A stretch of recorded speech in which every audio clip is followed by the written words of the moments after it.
Bom dia, gente. Feliz ano novo.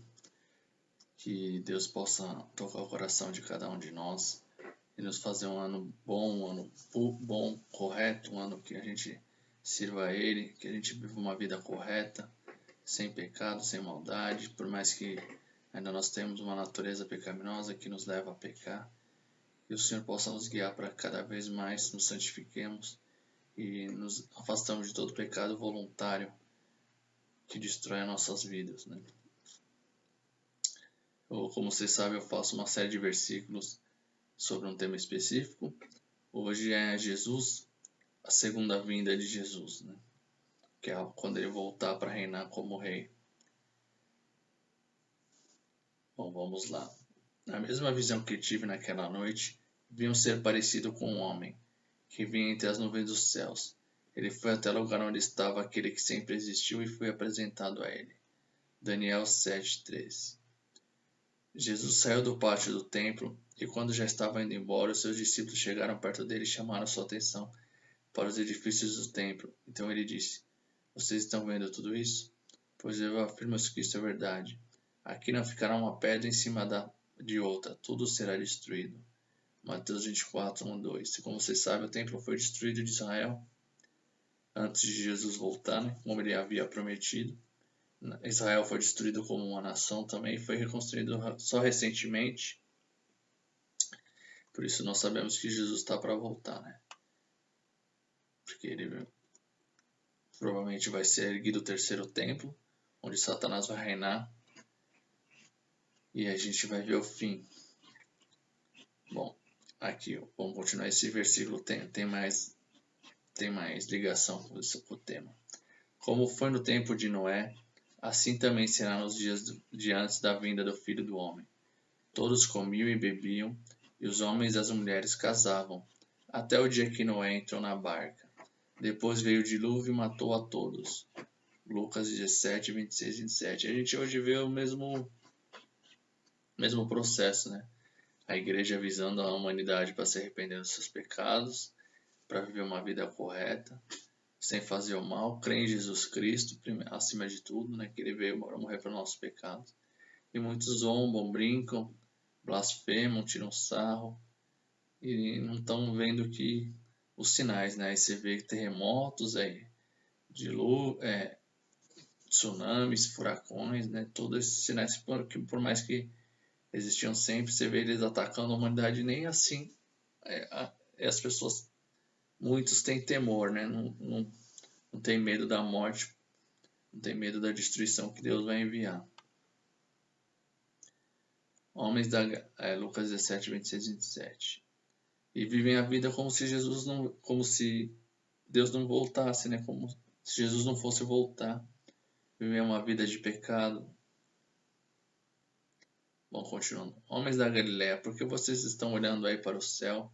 Esse Jesus que estava com vocês e foi levado para o céu, voltará do mesmo modo que vocês o viram subir. Atos 1:11. Jesus vai voltar no mesmo lugar, né, que ele prometeu, se não era no Monte das Oliveiras. Porque haverá o grito de comando e a voz do arcanjo e o som da trombeta de Deus, então o próprio Senhor descerá dos céus. Aqueles que morreram crendo em Cristo ressuscitarão primeiro. Então nós, os que estivermos vivos, seremos levados nas nuvens junto com eles, para nos encontrar com o Senhor nos ares. E assim ficaremos para sempre com o Senhor. 1 Tessalonicenses 4, 16 e 17. Isso aqui mostra que, pelo menos pelo que eu entendo, que o arrebatamento é depois da tribulação, né? Que Jesus vai me mostrar todos os sinais e quando ele descer realmente para reinar, e aí que nós subiremos como arrebatados, né? Pelo menos eu entendo dessa forma, né? Como resultado disso, vocês tornarão merecedores do seu reino pelo qual estão sofrendo. Deus fará o que é justo, ele trará sofrimento para aqueles que fazem com que vocês sofram e dará descanso a vocês e também a nós que sofremos. Ele fará isso quando o Senhor Jesus vier do céu e aparecer junto com seus anjos poderosos, no meio de chamas de fogo, para castigar os que rejeitam a Deus e não obedecem ao Evangelho do nosso Senhor Jesus.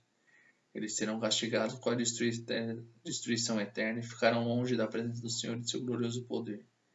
Isso acontecerá naquele dia, o dia em que ele vier para ser louvado por todo o seu povo e para receber homenagem de todos os que creem. Vocês também estarão entre eles, pois creram na mensagem que nós anunciamos. Segundo Tessalonicenses 2,14. Bom, isso novamente mostra já o julgamento final, né? Que Deus vai separar os que fazem o bem e os que fazem o mal, os que creram no Senhor e os que não quiseram saber nada com Ele. Bom, e aqui outro sinal que Jesus está voltando, Léo, eu mencionei, né? Lembra disto, nos últimos dias haverá tempos difíceis, pois muitos serão egoístas, avarentos, orgulhosos, vaidosos, xingadores, ingratos, desobedientes aos pais, não terão respeito pela religião, não terão amor pelos outros, serão duros, caluniadores, incapazes de se controlarem, violentos, inimigos do bem, serão traidores, atrevidos e cheios de orgulho, amarão mais os prazeres do que a Deus, pareceram ser seguidores da nossa religião, mas com suas ações negarão o verdadeiro poder delas. Fique longe dessa gente. 2 Timóteo 3, 1, 5. Aqui você vê um resumo do que a humanidade está se tornando, né? Violenta, inimiga do bem, traidora, cheia de orgulho, mais amante dos prazeres do que amar a Deus, desobediente aos pais, xingadores ingratos. Você vê toda a humanidade está indo nesse caminho, né? E aí nós alertamos elas para parar com isso e mesmo assim eles não dão ouvido. Bom, isso está em 2 Timóteo 3, 1, 5. E agora, primeiro vocês precisam saber, nos últimos dias vão aparecer homens dominados pelas suas próprias paixões. Eles vão zombar de vocês dizendo, ele prometeu vir, não foi? Onde está ele? Os nossos pais morreram e tudo continua do mesmo jeito que era desde a criação do mundo. Esses zombadores esquecem de propósito que há muito tempo Deus deu uma ordem e os céus e a terra foram criados. Esquece que a terra foi formada da água no meio da água e também que pela água do dilúvio o mundo antigo foi destruído. Mas os céus e a terra que agora existem estão sendo guardados pela mesma ordem de Deus, a fim de serem destruídos pelo fogo. Estão sendo guardados para o dia do julgamento e da destruição dos que não querem saber de Deus. Meus queridos amigos, não se esqueçam isso para o Senhor. Um dia é como 1000 anos e 1000 anos como um dia. O Senhor não demora a fazer o que prometeu, como alguns pensam. Pelo contrário, Ele tem paciência com vocês, porque não quer que ninguém seja destruído, mas deseja que todos se arrependam dos seus pecados. Porém, o dia do Senhor chegará como um ladrão. Naquele dia os céus vão desaparecer com um barulho espantoso e tudo que há no universo será queimado. A terra e tudo que existe nela vão sumir. 2 Pedro 3, 3, 10. Isso mostra que vai chegar o dia do julgamento, né?